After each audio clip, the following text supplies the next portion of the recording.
već duže vrijeme, nekoliko godina pričamo o tome da trebamo dići konkurentnost zemlje u cjelini, Hrvatske na ljestvici Doing Businessa i na svim drugim ljestvicama konkurentnosti, a istraživanje Nacionalnog vijeća za konkurentnost nam daju jasnu sliku o perspektivama i potencijalima hrvatskih županija i predstavljat će vrijedan orijentir ili vodič svima onima koji u Hrvatsku žele investirati.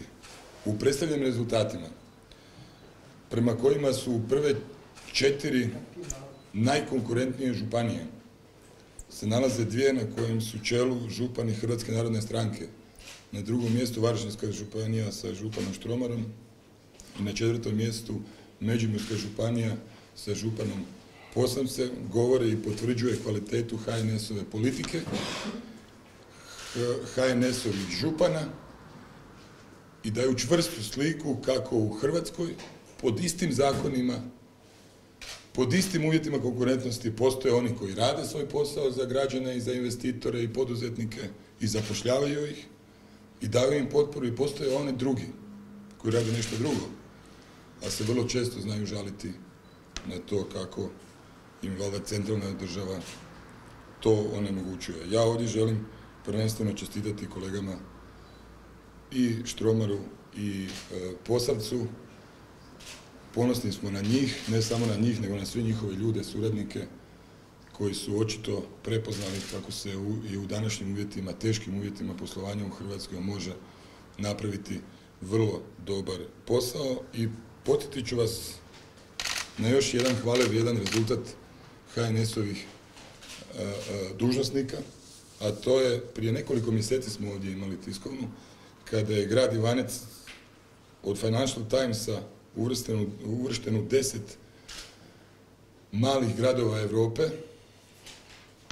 za privlačenje, najkonkurentniji za privlačenje investitora i takozvani business friendly gradova. To znači nakon gradonačelnika HNS-ovca koji dobija nagradu da je u prvih 10 malih gradova Europe, a sve to u maloj i lijepoj Hrvatskoj. Nakon toga se od prve 4 županije 2 HNS-ova župana pojavljuju na ljestvici najkonkurentnije hrvatske županije. Dečki, još jednom svake čestitke. To je politika Hrvatske narodne stranke na koju ćemo i u budućnosti ustrajati. Svaki tamo gdje vodimo imamo vidljive rezultate.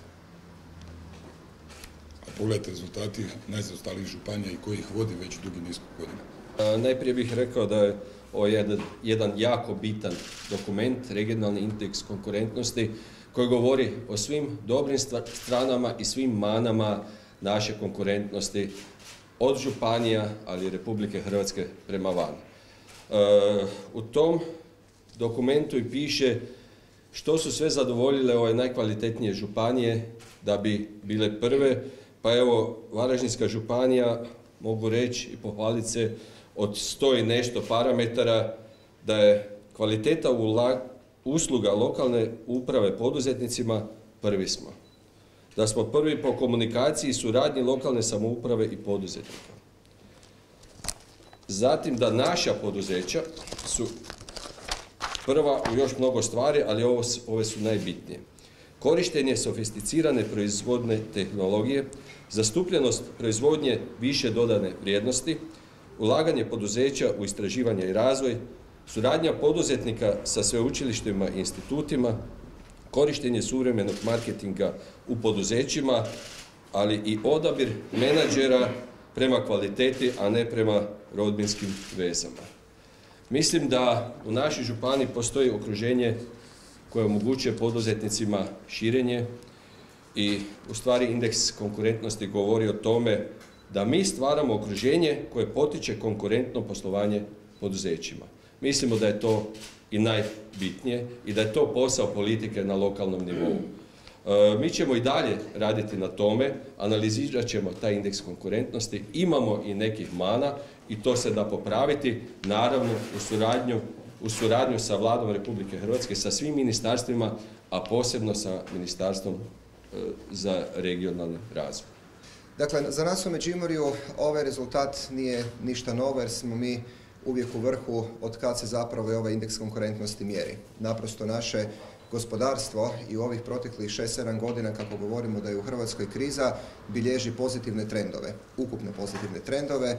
Dakle, od svakogodišnjeg rasta prihoda, od svakogodišnjeg povećanja izvoza, a pogotovo od sredine 2013. godine, od kako je Hrvatska ušla u Europsku uniju. Ja ću vam samo kao podatak dati da međimursko gospodarstvo čini 4,2% hrvatskog izvoza, a tek 1,9% hrvatskog uvoza. Drugim riječima, dvostruko više, odnosno više nego dvostruko više izvozimo nego uvozimo. Mi već 6. godinu imamo i suficit robne razmjene sa inozemstvom, rastu nam investicije, u zadnjih 6 mjeseci čak je i 1450 novih radnih mjesta otvoreno.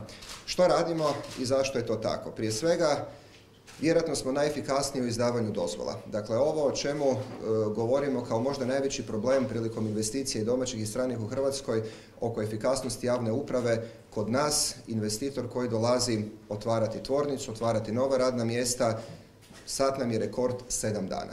Dakle, za 7 dana dobi apsolutno sve potrebe papire koje su u ingerenciji lokalne i regionalne samouprave.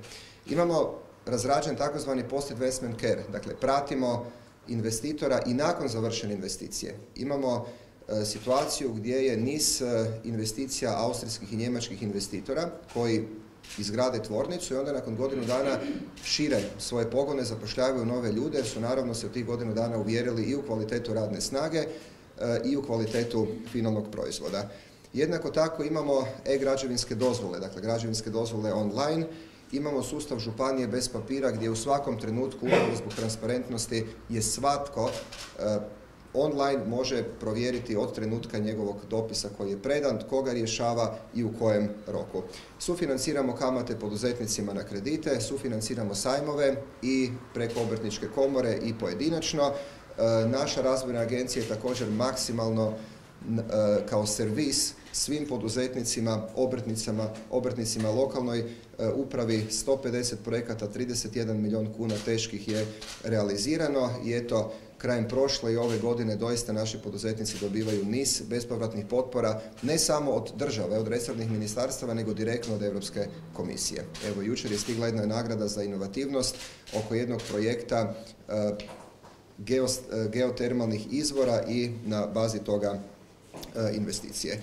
Naravno da upravo to pozitivno poslovno okruženje ćemo nastaviti, još jače, još snažnije, još hrabrije, u suradnji prije svega evo sa resornim ministarstvom, to nam je Ministarstvo gospodarstva. Ono što je možda problem u Hrvatskoj, taj problem u Međimurju nemamo, to je strah od donošenja odluka. Ako svaki čovjek radi u općem interesu, u najboljem javnom interesu, onda ne treba biti uplašen da li će neka odluka biti ovakva ili onakva i evo rezultat gospodarskih aktivnosti i nekih drugih aktivnosti oko efikasnosti javne uprave i cjelokupne sinergije može naravno biti primjer. Zahvaljujem naravno i ovim putem Ministarstvu gospodarstva na apsolutnoj podršci, logističkoj, organizacijskoj i praćenju dobrih projekata, odnosno podršci onima koji su lokomotiva, koji vuku i koji mogu hraniti druge. Sjever Hrvatske po svim parametrima hrani dobar dio druge Hrvatske. I zaključit ću, znate s čim? Sa činjenicom da u Varaždinskoj i Međimurskoj regiji je najmanji prosjek plaća u Hrvatskoj. U Međimurju je 22% manji prosjek plaće nego u Hrvatskoj i 40% manji prosjek plaće nego u gradu Zagrebu. A ovo o čemu je župan Varaždinske županije govorio, vi naime u tom indeksu konkurentnosti imate i statistički perceptivni indikator i on je gotovo dakle, sličan. Ljudi u percepciji, a i u statistikama uvažavaju i vrednuju dobre rezultate.